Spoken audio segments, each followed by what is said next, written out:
शुरू करने से पहले कहता है अपने पैगंबर पे दरूद पढ़िए। खतीब खिताबत शुरू करने से पहले कहता है अपने नबी पे दरूद पढ़िए। मद्दाह रसूल कलाम पेश करने से पहले कहता है मरकज़े तमन्ना पे दरूद पढ़िए, रूहे ईमा पे दरूद पढ़िए, जाने ईमा पे दरूद पढ़िए, अपने प्यारे आका पे दरूद पढ़िए। आज के जलसे में ये फकीर मुजाहिद मिल्लत भी आपसे यही कह रहा है, अपने पैगंबर पे दरूद पढ़िए।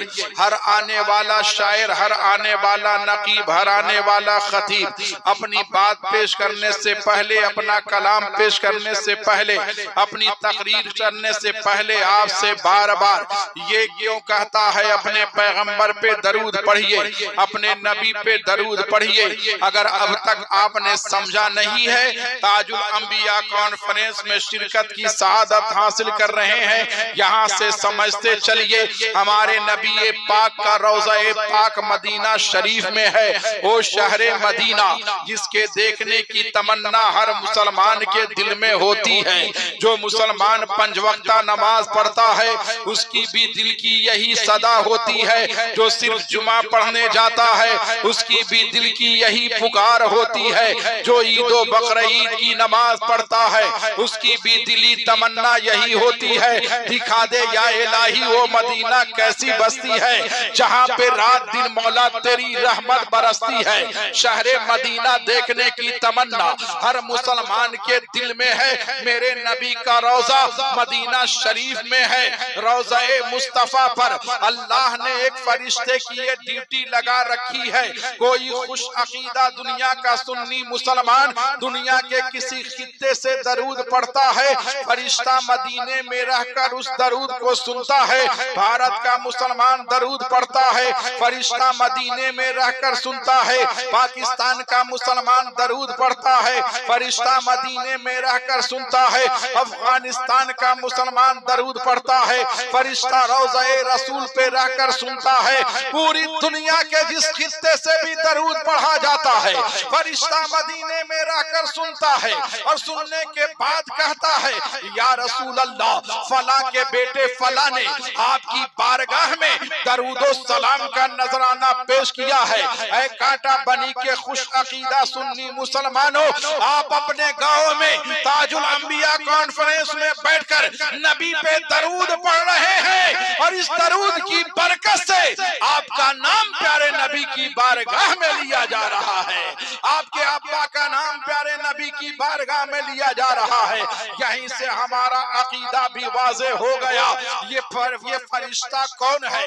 नबी पाक सल्लल्लाहु अलैहि वसल्लम का खादिम है, उनकी खिदमत पे मामूर है। तो जब खिदमत करने वाले फरिश्ते की समाअत का ये आलम है कि पूरी दुनिया के पढ़े हुए मुसलमानों का दरूद सुनता है, तो नबियों के नबी की समाअत का आलम क्या होगा? तभी तो बरेली के ताजदार पुकार उठते हैं, दूरो नजदीक के सुनने वाले वो कान काने लाले करामत पे लाखों सवार।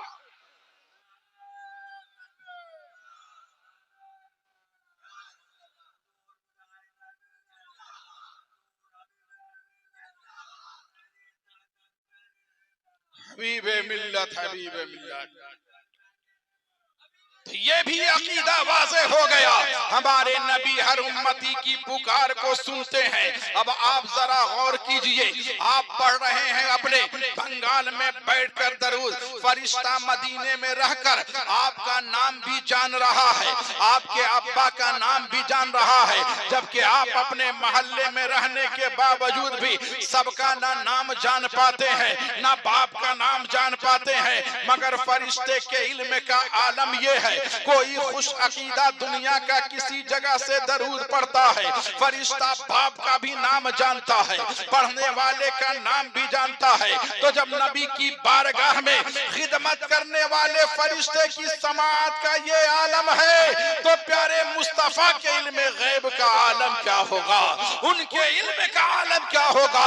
तभी तो आला हजरत ने हमें ये अकीदा दिया है कि और कोई गैब क्या, तुमसे नेहा हो भला जब ना खुदा ही छुपा तुम पे दरो करोड़ों दरूद दरूद पाक पढ़ने की बरकत ये होती है कि आपका नाम और आपके बाप का नाम नबी की बारगाह में लिया जाता है।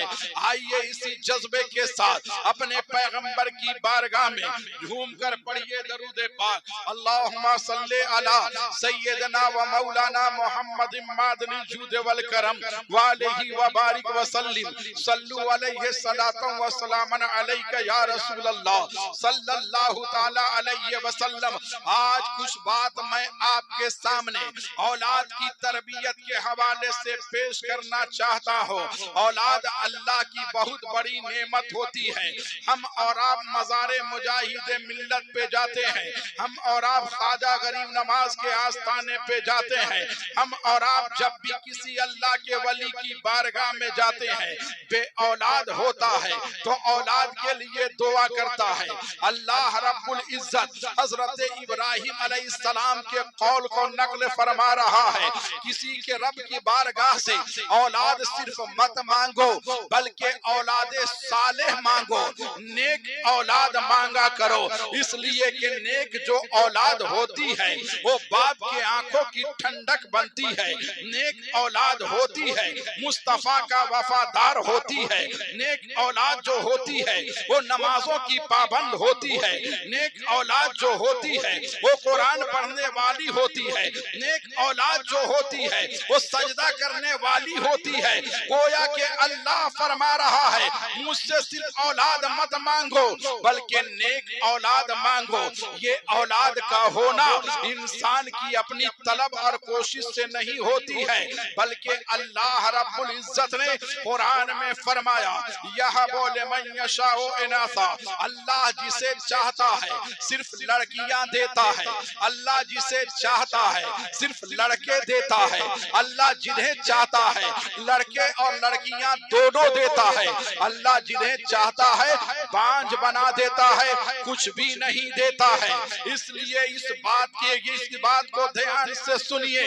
अगर आपने शादी की है और औरत से बच्चा नहीं हो रहा है तो उस औरत को ताना मत दीजिए, उसे तलाक मत दीजिए, उसे मत सताइए, इसलिए कि उसमें उस औरत का कोई कसूर नहीं है।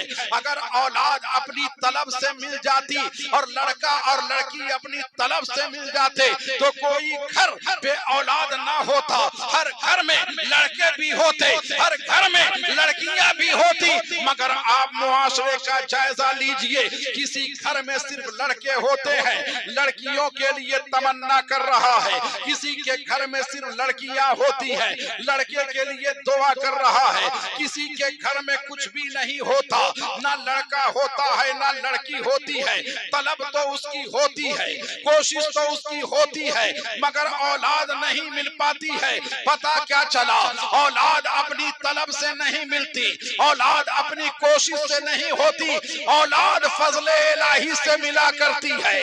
अल्लाह का जब फजल होता है तो किसी के घर में चिराग जलता है, किसी का घर रोशन होता है। इसलिए अल्लाह ने अगर आपको औलाद जैसी अनमोल दौलत दी है तो उस औलाद को आवारा मत होने दीजिए, उस औलाद को बेनमाजी मत होने दीजिए, उस औलाद को शराबी मत होने दीजिए, उस औलाद को जुआरी मत होने दीजिए, बल्कि इस जलसे से कुछ लेकर जाइए। हमारे पैगंबर ने इरशाद फरमाया अद्दबू औलादकुम अला सलासे खिसाल, अपनी औलाद को 3 बातें सिखाओ, अपनी औलाद को 3 आदतें डलवाओ। यानी जब भी तुम्हारे घर में औलाद की नेमत मिले रब का शुक्रिया अदा करो और औलाद को 3 बातें जरूर सिखाओ। यही बात आज आपको समझने की जरूरत है। ताजुल अंबिया कॉन्फ्रेंस से ये पैगाम लेकर जाइए। अल्लाह ने आपको औलाद दी है तो नबी पाक का इरशाद है अपनी औलाद को 3 बातें सिखाओ। वो 3 बातें क्या है? प्यारे पैगंबर ने फरमाया हुब्बे नबीयकुम, अपनी औलाद के दिल में अपने नबी की मोहब्बतों का चराग चराग जलाओ। नंबर एक ये है कि औलाद जब मिले और शऊर की मंजिल को पहुंचने लगे तो उसके दिल में उसके नबी की मोहब्बत का चराग जलाओ, उसके दिल में नबी की मोहब्बत बैठाओ, नबी की मोहब्बत का जाम उसे पिलाओ। अब आप कहेंगे वो कौन सा चराग है, वो चराग जलेगा कैसे? क्या कोई लाइट है जो मार दे तो चराग जल जाए? क्या कोई माचिस है जो मार दे तो चराग जल जाए? नहीं, उल्फते मुस्तफा का चराग जलाने के लिए अपने घरों में नबी की सीरत बयान करो, नबी के कमालात बयान करो, नबी की खूबियों को बयान किया करो, नबी के हुस्न जमाल को बयान किया करो। अपने औलाद को घर में बैठाओ। और ये जमाने का दस्तूर है, जहाँ पे हुस्न होता है दिल उसकी तरफ झुकता है, जहाँ पे कमाल होता है दिल उसकी तरफ माइल होता है, जहाँ इल्म होता है दिल उसकी तरफ माइल होता है, जहाँ पे खूबी होती है दिल उसकी तरफ माइल होता है, जहाँ ताकत होती है दिल का मैलान उधर होता है, जहाँ कुव्वत होती है दिल का मैलान उधर होता है। जब ये मुत्तफिका फैसला है, जहाँ पे हुस्न होता है दिल लोगों का उधर माइल होता है, जहाँ कमाल होता है दिल उधर माइल होता है, जहाँ ताकत होती है दिल उधर माइल होता है, जहाँ खूबी होती है दिल उधर माइल होता है।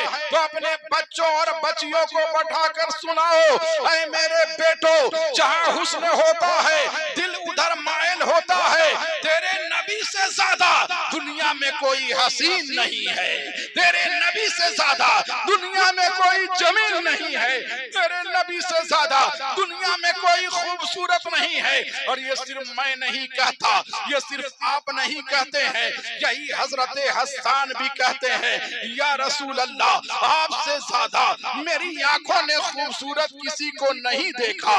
या रसूल अल्लाह, ये आंखें कैसे देखती? मेरा दावा यह है कि किसी माँ ने आपसे ज्यादा खूबसूरत बच्चे को पैदा नहीं किया है। अब आप कहेंगे ये हजरत हसन कौन है? मक्के में रहने वाले थे, मदीने के रहने वाले थे। हो सकता है उन्होंने मक्के के लोगों को देखा होगा, मदीने के लोगों को देखा होगा। मक्के में नबी जैसा कोई नहीं, मदीने में नबी जैसा कोई नहीं। हजरत हसन ने पाकिस्तान के लोगों को न देखा, हिंदुस्तान के लोगों को न देखा, अमेरिका के लोगों को न देखा, बर्मा के लोगों को न देखा, दुनिया के तमाम लोगों को नहीं देखा। फिर हजरत हसन का ये दावा हम कैसे कबूल कर ले? तो आओ हम तुम्हें वहां ले चलते हैं, उनकी बारगाह में ले चलते हैं जिन्होंने हजरत आदम को भी देखा है, हजरत मूसा को भी देखा है, हजरत ईसा को भी देखा है, हजरत इब्राहिम को भी देखा है, हजरत यहया को भी देखा है, हजरत जकरिया को भी देखा है, मक्के वालों को भी देखा है, मदीना वालों को भी देखा है, हिंदुस्तान वालों को भी देखा है, पाकिस्तान वालों को देखा है। वो कौन है? वो फरिश्तों के सरदार हजरत जिब्रील अमीन हैं। उनकी बारगाह में चलिए, पूछिए, ऐ हजरत जिब्रील, आपने आदम को देखा क्या? मेरे नबी जैसा देखा क्या? आपने मूसा को देखा क्या? मेरे नबी जैसा देखा?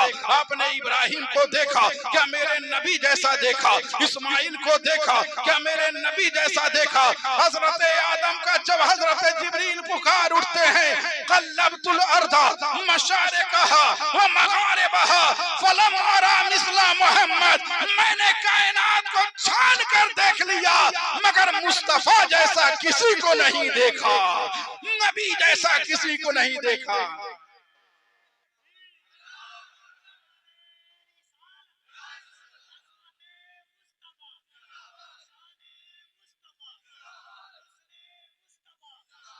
मैंने पूरी कायनात को छान फटक कर देख लिया मगर पैगंबर जैसा किसी को नहीं देखा। आला हजरत अजीमुल बरकत की नजर जब इसी रिवायत पे पड़ती है तो रजा का कलम चलता है और लिखता नजर आता है, यही बोले सिदरा वाले चमने जहां के थाले सभी हमने छान डाले, किसी कभी हमने छान डाले, तेरे पाए का न पाया, तुझे हमद है खुदाया, तुझे यक ने यक बनाया, तुझे हमद है। औलाद को अपने औलाद के दिल में नबी की मोहब्बत का चिराग जलाइए। औलाद के दिल में नबी की मोहब्बत का चिराग कैसे जलेगा? मोबाइल में सीरियल दिखाने से नहीं, टीवी पे सीरियल दिखाने से नहीं, उसको फिल्म दिखाने से नहीं, बल्कि औलाद के सामने नबी की अजमतों को बयान कीजिए, नबी की शान बयान कीजिए। हुजूर इख्तियार की बात आए, हुजूर ताजुश शरिया का ये शेर बच्चों को सुनाइए। जहां बानी अता कर दे, भरी जन्नत हिबा कर दे, नबी मुख्तार कुल है, जिसको जो चाहे अता कर दे। जब इख्तियार की बात आए तो आला हजरत का ये शेर बच्चों को सुनाइए। ऐ मेरे बेटो, आला मेरे नबी का इख्तियार ये है कि सूरज उल्टे, पांव पलटे, चांद इशारों से हो चार, अंधे नजदीक देख ले कुदरत रसूलुल्लाह की। जब इल्म की बात आए आला हजरत का शेर सुनाइए, हुस्न की बात आए आला हजरत का शेर सुनाइए।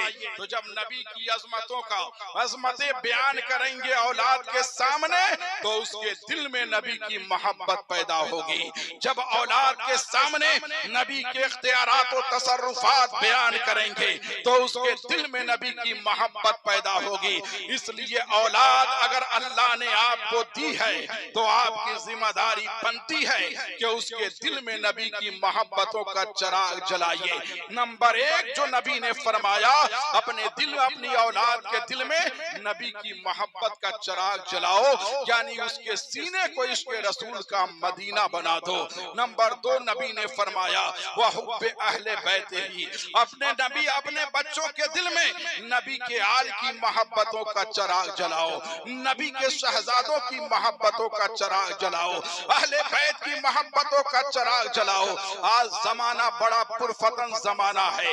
हम और आप ऐसे जमाने और ऐसे दौर से गुजर रहे हैं जिसमें नए नए फितने पैदा हो रहे हैं, नए नए अकीदा रखने वाले लोग पैदा हो रहे हैं। कुछ लोग ये चाहते हैं, कुछ लोगों का नजरिया और ख्याल ये है कि जो सिर्फ अहले बैत से मोहब्बत कर लेता है वही आदमी मोमिन होता है, और सहाबा से मोहब्बत की जरूरत नहीं है। कितने लोग ऐसे हैं जो अली से मोहब्बत का दावा भी करते हैं, सिद्दीक़ अकबर को गालियां भी देते हैं, हसन से मोहब्बत का दावा भी करते हैं, अमीर माविया को गालियां भी देते हैं। हमारा दीन ये नहीं सिखाता। हमारे नबी का इरशाद है, अहले बैत से मोहब्बत भी करो और हमारे सहाबा की ताजीम भी किया करो। मेरे किसी सहाबी को बुरा भला मत कहा करो। जहां नबी ने अहले बैत से मोहब्बत के लिए कहा है, सहाबा की ताजीम का भी हुक्म दिया है। ये सुन्नियों का किसकी किस्मत है कि एक हाथ में अहले बैत का दामन भी है, दूसरे में सहाबा इकराम की मोहब्बतों का चिराग भी दिल में जल रहा है। न हम अहले बैत की गुस्ताखी करते हैं, न किसी सहाबी की गुस्ताखी करते हैं। यही तालीम अपने बच्चों को दीजिए, यही तरीका अपने बच्चों को बताइए। नंबर एक, अपने बच्चों के दिल में नबी की मोहब्बत का चिराग जलाइए। नंबर दो, अपने बच्चों के दिल में अहले बैत की मोहब्बत का चिराग जलाइए। और नंबर तीन जो नबी ने फरमाया, जो बच्चों को सिखाओ, वो कुरान करीम पढ़ने के लिए सिखाइए और पढ़कर उस पर अमल करने के लिए सिखाइए। कुरान में अल्लाह ने फरमाया, अकीमुस्सलात, नमाज पढ़ो। बच्चा अकीमुस्सलात भी पढ़ता नजर आए और मस्जिद में जाकर नमाज पढ़ता भी नजर आए। कुरान में अल्लाह ने फरमाया, आतुज़ ज़कात, बच्चा इस आयत की तिलावत भी करे और मालिके निसाब हो तो ज़कात भी देता नजर आए। कुरान में अल्लाह ने फरमाया, वो बिल वालिदैन एहसाना, बच्चा इसकी तिलावत भी करे और माँ बाप की खिदमत भी करता नजर आए। कुरान पढ़ता जाए, कुरान पे अमल करता जाए। इसलिए अपने बच्चों को इन तीन बातों की तालीम दीजिए। नंबर एक, उसके दिल में नबी की मोहब्बत बैठाइए, नबी के आल की मोहब्बत बैठाइए और कुरान की मोहब्बत उसके दिल में बैठाइए। ताजुल अंबिया कॉन्फ्रेंस में आप आए हैं, नबी पाक अलैहिस्सलाम की सीरत क्या थी, हमारे नबी का तरीका क्या था। आज हम और आप मामूली मामूली बातों पर अपने रिश्तेदारी को तोड़ देते हैं। आपके मतलब की बात नहीं हुई, आपने रिश्ते को चकनाचूर कर दिया। प्यारे पैगंबर का इरशाद है, मन वसलहु वसलहुल्लाह, जो रिश्ते को जोड़ कर रखता है अल्लाह उसे अपनी रहमतों से जोड़ कर रखता है, और जो रिश्तेदारी को तोड़ता है बगैर किसी उज़्र शरई के अल्लाह उसे अपनी रहमत से दूर कर देता है। इसलिए भाई की रिश्तेदारी, बहन की रिश्तेदारी, खाला की रिश्तेदारी, मामू की रिश्तेदारी, चचा की रिश्तेदारी, ये जितने रिश्तेदार हैं जब तक के नबी पाक के वफादार हैं उनसे आप संपर्क बनाए रखिए, उनसे राबता बनाए रखिए।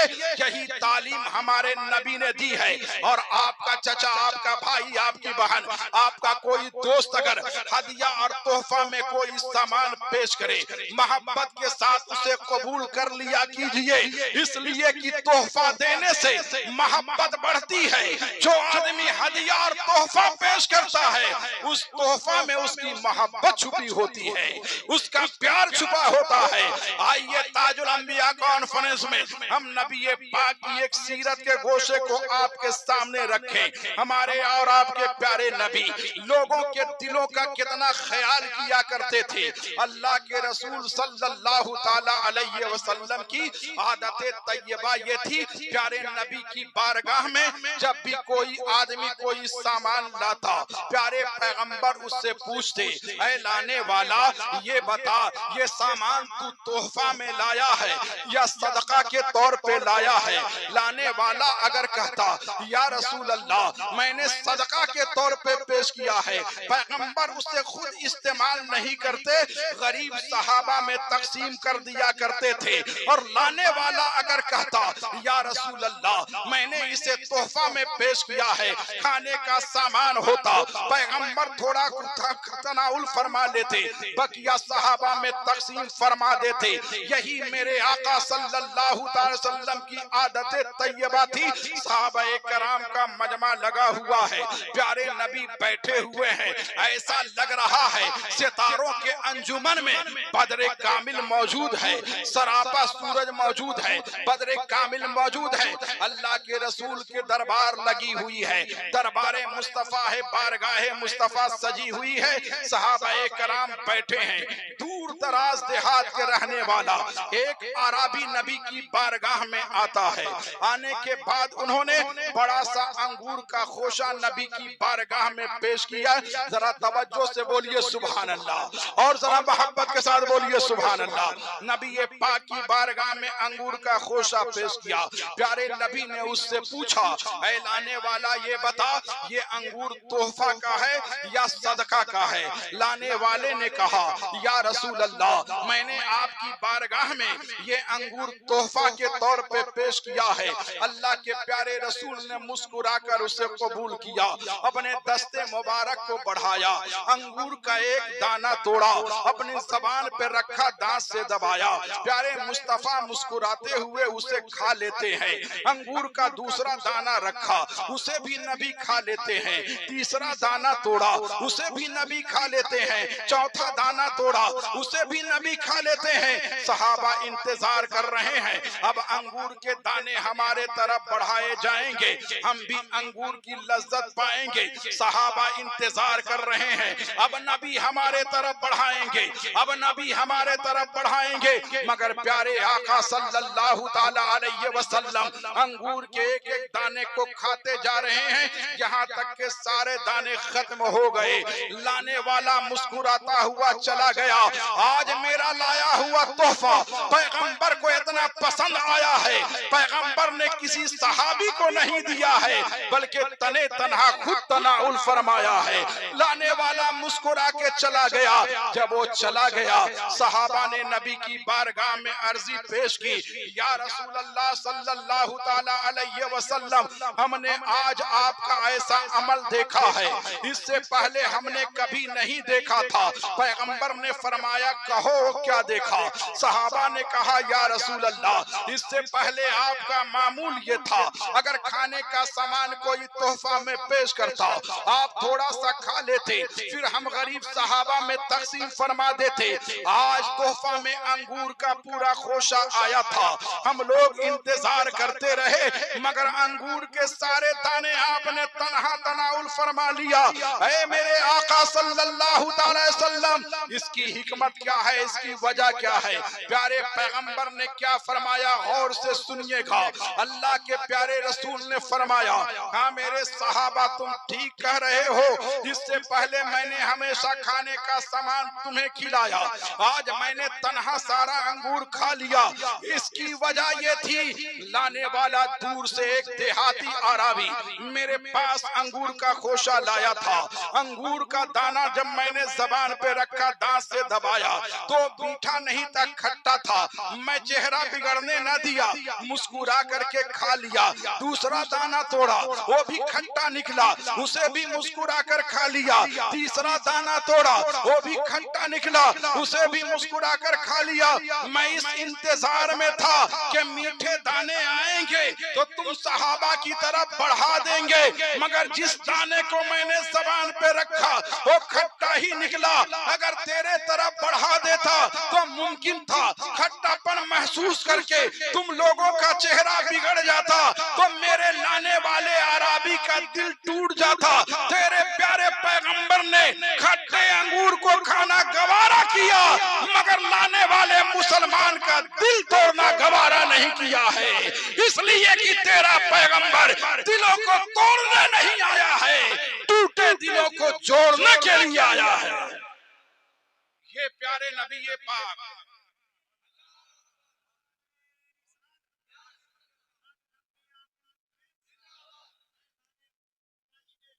इसलिए नबी ये पाक की सीरत को सुनते चलिए, खुद भी अमल कीजिए और अपने बच्चों को सीरत मुस्तफा पे अमल करने का पैगाम देते चलिए।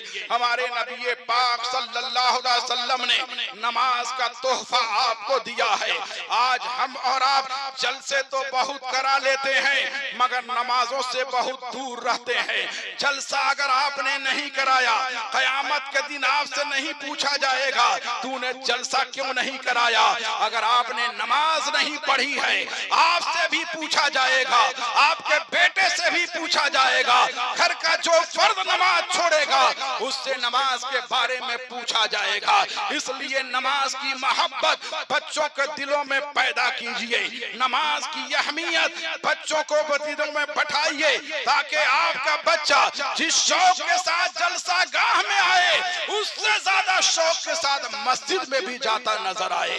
अब आप जरा अंदाजा लगाइए, हम और आप इस दौर में गुजर रहे हैं जिस दौर में तालीमी माहौल बेदार है। हर आदमी चाहता है हम ना पढ़े चलेगा, मेरा बच्चा बगैर पढ़े ना रहे।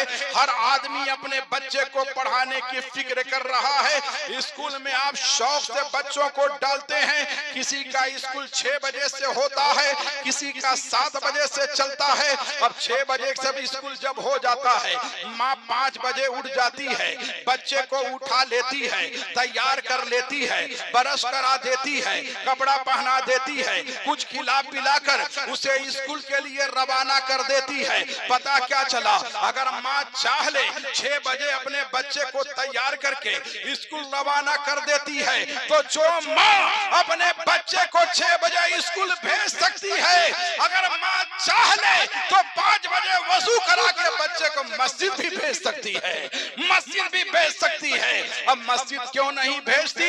इसलिए कि नमाज की अहमियत को नहीं समझती, अल्लाह के फरमान पे अमल करने का जज्बा नहीं होता।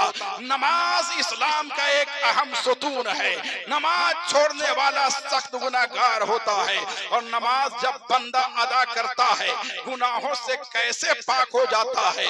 प्यारे नबी पाक सल्लल्लाहु ताला अलैहि वसल्लम ने इरशाद फरमाया, इज़ा कब्बरल अब्दुल इस्सलात, जब बंदा नमाज के लिए तकबीर कहता है, फयक़ुलुल्लाहु लिल मलाइका, अल्लाह फरिश्तों से कहता है, ऐ मेरे फरिश्तों, मेरा बंदा नमाज का इरादा कर रहा है, तकबीर बुलंद कर रहा है, अब इसके कंधे से गुनाहों को उठा लो ताकि मेरा बंदा गुनाह गुनाहों से पाको साफ होकर मेरी इबादत करे। जैसे ही अल्लाहु अकबर कहता है सारे गुनाह उठा लिए जाते हैं, बंदा गुनाहों से पाक हो जाता है। अब वो रुकू कर रहा है, गुनाहों से पाक है, सजदा कर रहा है, गुनाहों से पाक है, क़याम कर रहा है, गुनाहों से पाक है, क़ुऊद कर रहा है, गुनाहों से पाक है, क़िरात कर रहा है, गुनाहों से पाक है। और फिर जब सलाम फेर कर नमाज से बाहर होता है, फरिश्ते अर्ज करते हैं मौला तेरा बंदा तकबीर कहा था नमाज के लिए, तेरा हुक्म हुआ था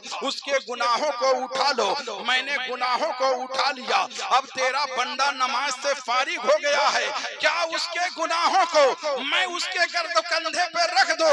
अल्लाह की रहमत कहती है ऐ मेरे वह फरिश्तों, जब मेरी रहमत ने नमाज शुरू करने से पहले उसे गुनाहों से पाक कर दिया, मेरी रहमत को गवारा नहीं है कि फिर वो गुनाह उसके गर्दन पे रख दिया जाए, इसलिए मैंने बंदे को पाक कर दिया है।